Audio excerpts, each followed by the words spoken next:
Okay, let's read the next chapter of 1984. It got a bit dark last time, so let's see what's happening now. This is chapter 6. The chestnut tree was almost empty. A ray of sunlight slanting through a window fell on dusty tabletops. It was the lonely hour of 15. A tinny music trickled from the telescreens. Winston sat in his usual corner, gazing into an empty glass. Now and again he glanced up at a vast face which eyed him from the opposite wall. "Big Brother is watching you," the caption said. Unbidden, a waiter came and filled his glass up with Victory gin, shaking into it a few drops from another bottle with a quill through the cork. It was saccharine flavoured with cloves, the speciality of the cafe. Winston was listening to the telescreens. At present, only music was coming out of it.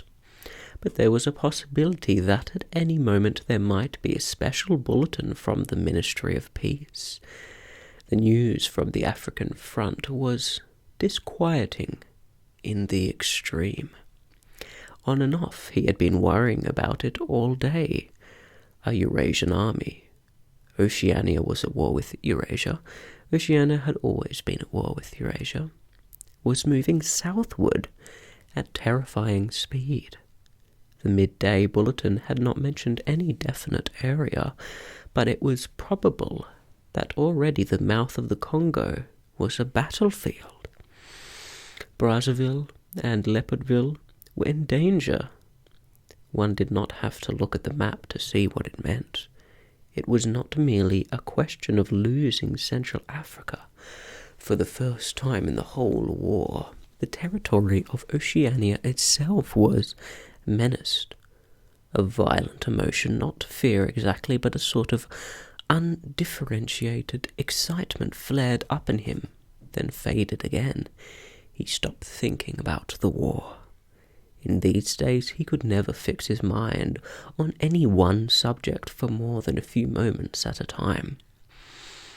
He picked up his glass and drained it at a gulp. As always, the gin made him shudder and even retch slightly. The stuff was horrible. The clothes and saccharine themselves, disgusting enough in their sickly way, could not distinguish the flat, oily smell. And what was worst of all was that the smell of gin, which dwelt with him night and day, was inextricably mixed up in his mind with the smell of those... He never named them. Even in his thoughts, and so far as it was possible, he never visualized them. There was something that he was half aware of, hovering close to his face. A smell that clung to his nostrils. As the gin rose in him, he belched through purple lips. He had grown fatter since they had released him, and he had regained his odd colour. Indeed, more than regained it, his features had thickened. The skin on his nose and cheekbones were coarsely red. Even the bald scalp was too deep a pink. A waiter, again unbidden, brought the chessboard and the current issue of The Times, with the page turned down at the chess problem. Then, seeing that Winston's glass was empty, he brought the gin bottle and filled it. There was no need to give orders. They knew his habits. The chessboard was always waiting for him. His corner table was always reserved. Even when the place was full, he had it to himself, since nobody cared to be seen sitting too close to him. He never even bothered to count his drinks. At irregular intervals, they presently slipped him a dirty slip of paper, which they said was the bill, but he had the impression that they had always undercharged him. It would have made no difference if it had been the other way around. He even had a job. a sinecure more highly paid than his old job had been. The music from the telescreen stopped, and a voice took over. Winston raised his head to listen. No bulletins from the front, however. It was merely a brief announcement from the Ministry of Plenty. In the preceding quarter, it appeared the 10th 3-year plan's quota for bootlaces had been overfulfilled by 98%. He examined the chess problem and set out the pieces. It was a tricky ending involving a couple of knights. White to play and mate in 2 moves. Winston looked up at the portrait of Big Brother. White always mates, he thought with a sort of cloudy mysticism. Always, without exception. It is so arranged. In no chess problem since the beginning of the world has black ever won. Did it not symbolize the eternal, unvarying triumph of good over evil? The huge face gazed back at him, full of calm power. White always mates. The voice from the telescreen paused, and added in a different and much graver tone. You are warned to stand by for an important announcement at 15:30. 15:30, this is the news of the highest importance. Take care not to miss it. 15:30. The tinkling music struck up again. Winston's heart stirred. That was the bulletin from the front. Instinct told him that it was bad news that was coming. All day, with little spurts of excitement, the thought of a smashing defeat in Africa had been in and out of his mind. He seemed actually to see the Eurasian army swarming across the never-broken frontier and pouring down into the tip of Africa like a column of ants. Why had it not been possible to outflank them in some way? The outline of the West African coast stood out vividly in his mind. He picked up the white knight and moved it across the board. There was the proper spot. Even while he saw the black horde racing southward, he saw another force, mysteriously assembled, suddenly planted in their rear, cutting their communications by land and sea. He felt that, by willing it, he was bringing that other force into existence. But it was necessary to act quickly. If they could get control of the whole of Africa, if they had airfields and submarine bases at the Cape, it would cut Oceania in 2. It might mean anything: defeat, breakdown, the redivision of the world, the destruction of the party. He drew a deep breath, an extraordinary medley of feeling, but it was not a medley exactly, rather it was successive layers of feeling, in which one could not say which layer was undermost, struggled inside him. The spasm passed. He put the white knight back in its place, but for the moment he could not settle down to serious study of the chess problem. His thoughts wandered again. Almost unconsciously, he traced with his finger in the dust on the table. 2 + 2 = 5. They can't get inside you, she had said. But they could get inside you. What happens to you here is forever, O'Brien had said. That was a true word. There were things, your own acts, from which you could never recover. Something was killed in your breast, burnt out, cauterized out. He had seen her. He had even spoken to her. There was no danger in it. He knew as though instinctively that they now took almost no interest in his doings. He could have arranged to meet her a second time if either of them had wanted to.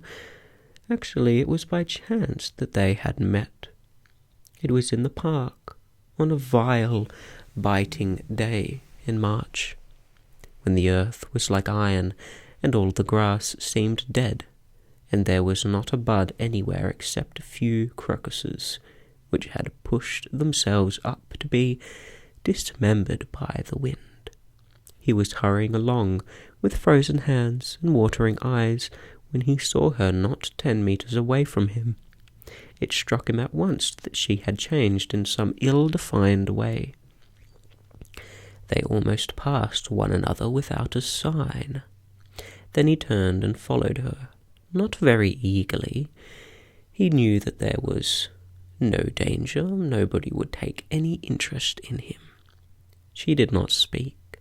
She walked obliquely away across the grass as though trying to get rid of him, then seemed to resign herself to having him at her side.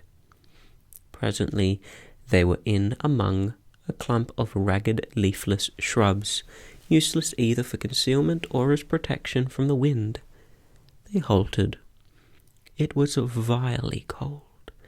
The wind whistled through the twigs and fretted the occasional dirty-looking crocuses.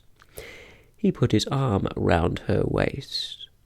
There was no telescreen, but there must be hidden microphones. Besides, they could be seen. It did not matter. Nothing mattered. They could have lain down on the ground and done that if they had wanted to. His flesh froze with horror at the thought of it.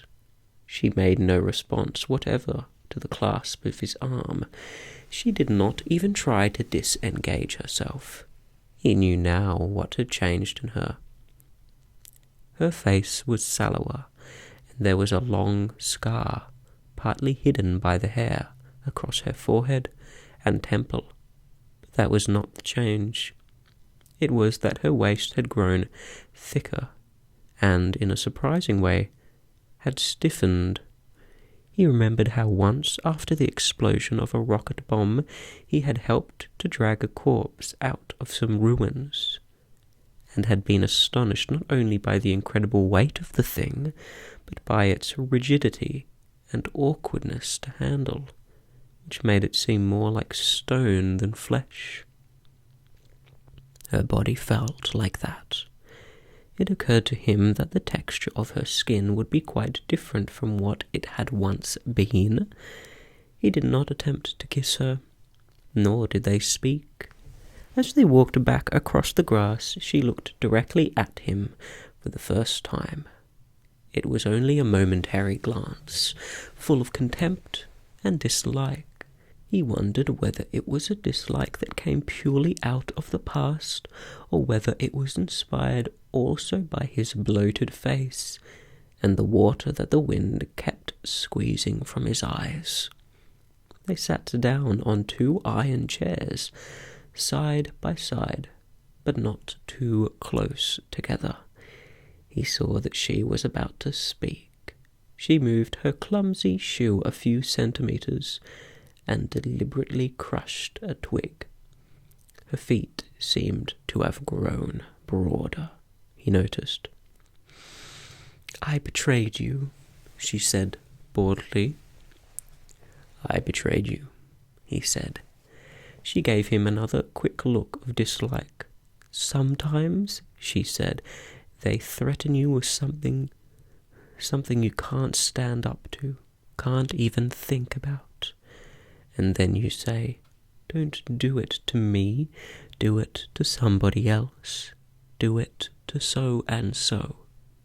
And perhaps you might pretend afterwards that it was only a trick, and that you just said it to make them stop and didn't really mean it. But that isn't true. At the time when it happens, you do mean it. You think there's no way of saving yourself, and you're quite ready to save yourself that way. You want it to happen to the other person. You don't give a damn what they suffer. All you care about is yourself." "All you care about is yourself," he echoed. "And after that you don't feel the same towards the other person any longer?" "No," he said, "you don't feel the same." There did not seem to be anything more to say. The wind plastered their thin overalls against their bodies. Almost at once it became embarrassing to sit there in silence. Besides, it was too cold to keep still. She said something about catching her tube and stood up to go. "We must meet again," he said. "Yes," she said, "we must meet again." He followed irresolutely for a little distance, half a pace behind her. They did not speak again. She did not actually try to shake him off, but she walked at just such a speed as to prevent his keeping abreast of her. He had made up his mind that he would accompany her as far as the tube station, but suddenly this process of trailing along in the cold seemed pointless and unbearable. He was overwhelmed by a desire not so much to get away from Julia as to get back to the Chestnut Tree Cafe, which had never seemed so attractive as at this moment. He had a nostalgic vision of his corner table with the newspaper and the chessboard and the ever-flowing gin. Above all, it would be warm in there. The next moment, not altogether by accident, he allowed himself to become separated from her by a small knot of people. He made a half-hearted attempt to catch up, then slowed down, turned, and made off in the opposite direction. When he had gone 50 meters, he looked back. The street was not crowded, but already he could not distinguish her. Any one of the dozen hurrying figures might have been hers. Perhaps her thickened, stiffened body was no longer recognizable from behind. "At the time when it happens," she had said, "you do mean it." He had meant it. He had not merely said it, he had wished it. He had wished that she and not he should be delivered over to the... Something changed in the music that trickled from the telescreen. A cracked and jeering note, a yellow note, came into it. And then perhaps it was not happening. Perhaps it was only a memory taking on the semblance of sound. A voice was singing. "Under the spreading chestnut tree, I sold you and you sold me." The tears welled up in his eyes. A passing waiter noticed that his glass was empty and came back with the gin bottle. He took up his glass and sniffed at it. The stuff grew not less but more horrible with every mouthful he drank. But it had become the element he swam in. It was his life, his death, and his resurrection. It was gin that sank him into stupor every night, and gin that revived him every morning. When he woke, seldom before 1100, with gummed-up eyelids and fiery mouth, and a back that seemed to be broken, it would have been impossible even to rise from the horizontal, if it had not been for the bottle and teacup placed beside the bed overnight. Through the midday hours he sat with glazed face, the bottle handy, listening to the telescreen. From 15 to closing time, he was a fixture in the chestnut tree. No one cared what he did any longer. No whistle woke him. No telescreen admonished him. Occasionally, perhaps twice a week, he went to a dusty, forgotten-looking office in the Ministry of Truth and did a little work, or what was called work. He had been appointed to a subcommittee of a subcommittee which had sprouted from one of those innumerable committees dealing with minor difficulties that arose in the complication of the 11th edition of the Newspeak Dictionary. They were engaged in producing something called an interim report, but what it was that they were reporting on he had never definitively found out. It was something to do with the question of whether commas should be placed inside brackets or outside. There were 4 others on the committee, all of them persons similar to himself. And there were days when they assembled and then promptly dispersed again, frankly admitting to one another that there was not really anything to be done. But there were other days when they settled down to their work almost eagerly, making a tremendous show of entering up their minutes and drafting long memoranda which were never finished, when the argument as to what they were supposedly arguing about grew extraordinarily involved and abstruse, with subtle haggling over definitions, enormous digressions, quarrels, threats, even to appeal to higher authority, and then suddenly the life would go out of them, and they would sit round the table looking at one another with extinct eyes, like a ghost's fading at cock-crow. The telescreen was silent for a moment. Winston raised his head again. The bulletin. But no, they were merely changing the music. He had the map of Africa behind his eyelids. The movement of the armies was a diagram.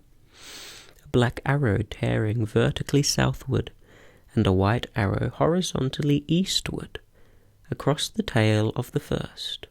As though for reassurance, he looked up at the imperturbable faces in the portrait. Was it conceivable that the second arrow did not even exist? His interest flagged again. He drank another mouthful of gin and picked up the White Knight and made a tentative move. Check. But it was evidently not the right move because, unquote, a memory floated into his mind. He saw a candlelit room with a vast, white, counterpaned bed, and himself, a boy of 9 or 10, sitting on the floor, shaking a dice box and laughing excitedly. His mother was sitting opposite him and laughing. It must have been about a month before she disappeared. It was a moment of reconciliation, when the nagging hunger in his belly was forgotten, and his earlier affection for her had temporarily revived. He remembered the day well, when the water streamed down the window pane, and the light indoors was too dull to read by. The boredom of the 2 children in the dark, cramped bedroom became unbearable. Winston whined and grizzled, and made futile demands for food, fretted about the room, pulling everything out of place, and kicking the wainscoting until the neighbours banged on the wall, while the younger child wailed intermittently. In the end his mother said, "Now be good, and I'll buy you a toy, a lovely toy. You'll love it." And then she had gone out in the rain to a little general shop, which was still sporadically open nearby, and came back with a cardboard box containing an outfit of snakes and ladders. He could still remember the smell of the damp cardboard. It was a miserable outfit. The board was cracked, and the tiny wooden dice were so ill-cut that they would hardly lie on their sides. Winston looked at the thing sulkily and without interest. But then his mother lit a piece of candle, and they sat down on the floor to play. Soon he was wildly excited and shouted with laughter as the tiddlywinks climbed hopefully up the ladders, and then came slithering down the snakes again, almost to the starting point. They played 8 games, winning 4 each. His tiny sister, too young to understand what the game was about, had sat propped up against a bolster, laughing because the others were laughing. For a whole afternoon they had all been happy together, as in his earlier childhood. He pushed the picture out of his mind. It was a false memory. He was troubled by false memories occasionally. They did not matter so long as one knew them for what they were. Some things had happened and others had not happened. He turned back to the chessboard and picked up the white knight again. Almost in the same instant it dropped onto the board with a clatter. He had started as though a pin had run into him. A shrill trumpet call had pierced the air. It was the bulletin. Victory. It always meant victory when a trumpet call preceded the news. A sort of electric drill ran through the cafe. Even the waiters started and prickled up their ears. The trumpet call had let loose an enormous volume of noise. Already an excited voice was gabbling from the telescreen, but even as it started it was almost drowned by a roar of cheering from outside. The news had run round the streets like magic. He could just hear enough of what was issuing from the telescreen to realize that it had all happened, as he had foreseen. A vast seaborne armada had secretly assembled a sudden blow in the enemy's rear, the white arrow tearing across the tail of the black. Fragments of triumphant phrases pushed themselves through the dim. Vast strategic maneuver, perfect coordination, utter rout, 500,000 prisoners, complete demoralization, control of the whole of Africa, bring the war within measurable distance of its end, victory, greatest victory in human history, victory, victory, victory. Under the table, Winston's feet made convulsive movements. He had not stirred from his seat, but in his mind he was running, swiftly running. He was with the crowds outside, cheering himself deaf. He looked up again at the portrait of Big Brother, the colossus that bestrode the world, the rock against which the hordes of Asia dashed themselves in vain. He thought how 10 minutes ago, yes, only 10 minutes, there had still been equivocation in his heart as he wondered whether the news from the front would be of victory or defeat. It was more than a Eurasian army that had perished. Much had changed in him since that first day in the Ministry of Love, but the final, indispensable healing change had never happened until this moment. The voice from the telescreen was still pouring forth its tale of prisoners and booty and slaughter, but the shouting outside had died down a little. The waiters were turning back to their work. One of them approached with the gin bottle.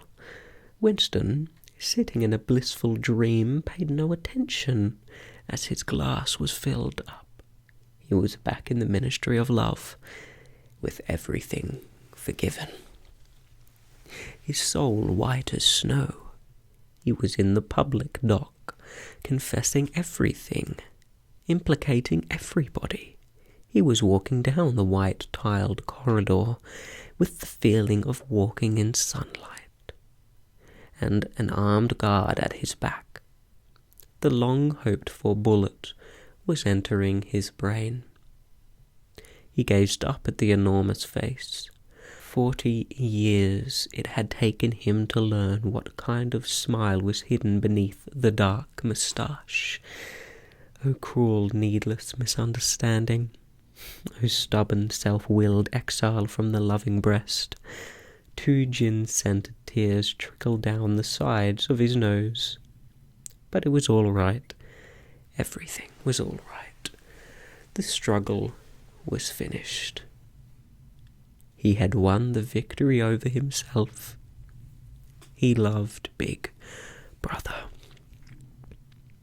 The end. It's always difficult to know what that ending really means. Should we perceive it as a positive that Winston in the end succumbed to the great Big Brother? His personal life probably was less torturous and happier when in the blissful love of Big Brother. But losing truth, losing his philosophical values, was it worth it? And the overpowering, unendless presence of the party, it's difficult to know what to make of it, but it does seem like a rather depressing ending. But 1984, like Animal Farm, like Orwell's writing, is of course a moral and cautionary tale. To be vigilant, to safeguard truth, and watch out for power, to fear, respect, and keep track of those whom seek power, and to keep vigilant and wary of your state's philosophers. Relativism, especially moral relativism, can be an extremely slippery and deadly slope, as you can see in this book, and I hope that you enjoyed it. Now that we've finished the book, I assume that we'll get taken back to the spaceship or something. I don't really know. We'll have to see what happens.